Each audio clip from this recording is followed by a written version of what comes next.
In this video I'm going to show you how to download the game Storage Hunter Simulator on your PC. So the first step is open your Google browser, and before we start I would like to ask you to subscribe to the channel and like the video. Now before we start I would like to tell you that you need to stick to the end of this video to follow all these steps, otherwise you are not able to download this game.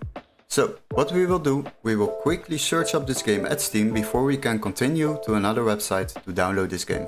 So what we will do, search up this game at Steam quickly, don't waste too much time on it because we are not buying this game on Steam.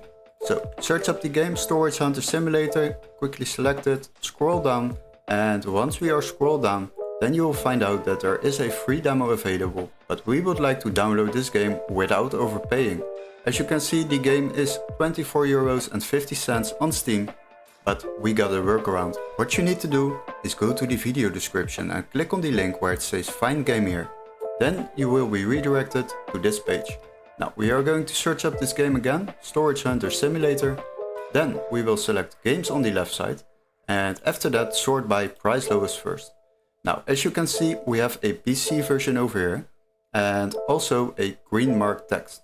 This means that this game can be activated in your country. This is very important. So once you have found one, then select the game.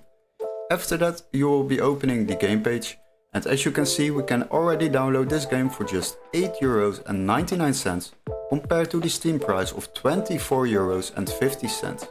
This will save you a lot of money while downloading games online. So once you have purchased this game on this website, then you will receive an email confirmation with all the steps to follow, including an activation key for Steam or a completely new legit Steam account to download this game on your PC.